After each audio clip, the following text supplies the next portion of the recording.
Hello there, fall is finally upon us, or upon you in the Northern Hemisphere. I'm in Australia, so it's spring here, but most of my viewers are watching from up there, so I'm constantly seasonally confused in my content, but this one's for you. Can't resist a good blush edit, and it's the most wonderful time of the year for toasty, terracotta, moody berry blush fans. I've picked out 10 fall blushes for you in stick, cream, liquid, and powder formulas. Yes, shock horror, you heard right, powders are here for a change, which is a big step for me as a cream blush lover. I've shared a fall lipstick video before, autumnal makeup edits over the years, and a summer blush video last year, but never a standalone fall blush moment before. So let's go. I will say the blush and entire colour theme of my Tortured Poets Department inspired makeup edit earlier in the year definitely fits a fall mood too, so I'll link that one below. One of my most worn blushes of late is the Westman Atelier Baby Cheek Stick in Garçon. This was a fairly recent purchase from my never-ending Westman wishlist, already a fan of this formula, and this is one of the newer shades that launched earlier this year.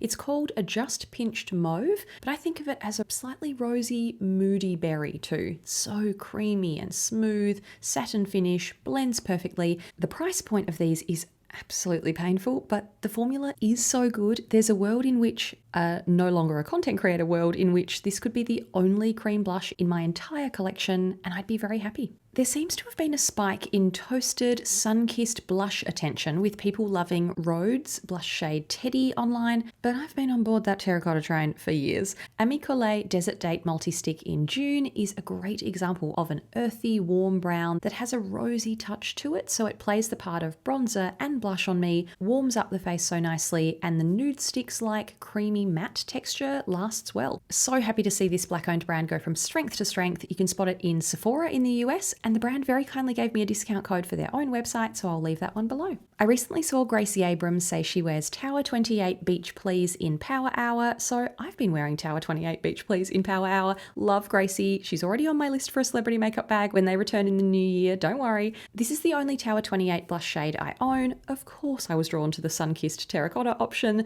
Like the June swatch above, I pick up on some red rose tones here that make this so flattering, not a flat brown. Glowy, buildable colour, but not so dewy that it'll disappear quickly. Moving on to the liquid category with a classic, Glossier Cloud Paint in Storm. I'm sure you already know how light this gel cream is and how easy it is to work with, even with a colour this intense. The official shade description, Warm Rose, just does not capture how rich and deep this is. More like a warm, plummy, bitten berry. A matte finish, so you can count on this one to keep your cheeks looking flushed far longer than a dewier formula. Nice fit with the colour theme of the first three cream formulas here, compared to the warmer tones coming right up. My recent rediscovery of Monica Blunder's Blunder Cover Complexion Pot in my Forgotten Fall Favourites Shopping My Stash video also reminded me to reach for her Liquid Flush Cheek Tint Tubes. Rome is a perfect transition shade from summer sunsets into falling leaves. It's a bold burnt orange, but because this is such a smooth, light liquid, it's not intimidating at all. You can wear it as a whisper of colour,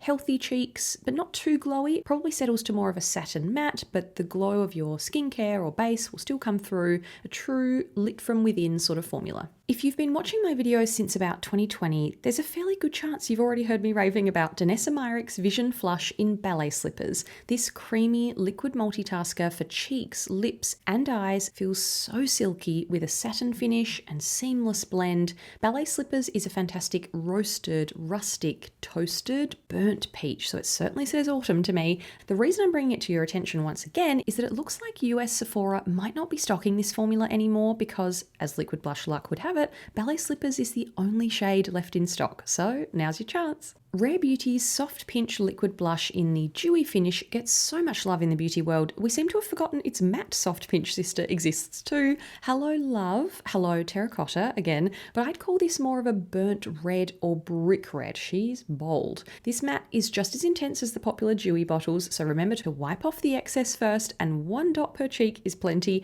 but this matte formula does blend and sheer out just as evenly.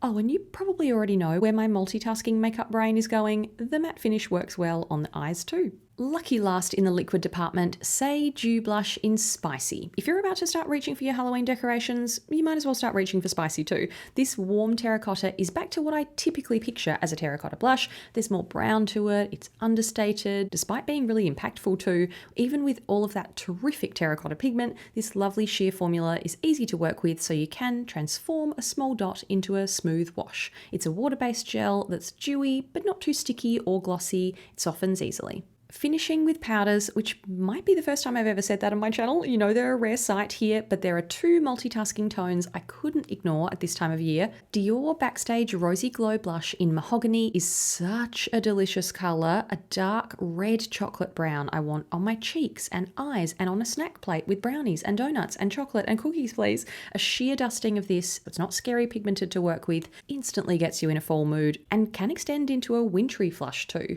Naturally, I'm in multitasking mode when this is in my makeup bag, so I wear it as a perfect reddy brown shadow for my green eyes to add subtle or stronger definition. It's been a while since I've played with Bare Minerals, but it's nice to meet their Gen Nude Bronzer in Kiss of Copper. Blonzer is the blush-bronzer hybrid word I wish I'd thought of. I think I first saw Rudy Berry talking about this product back in 2021 when it was limited edition, but it's a permanent piece now. Finally gave it a go.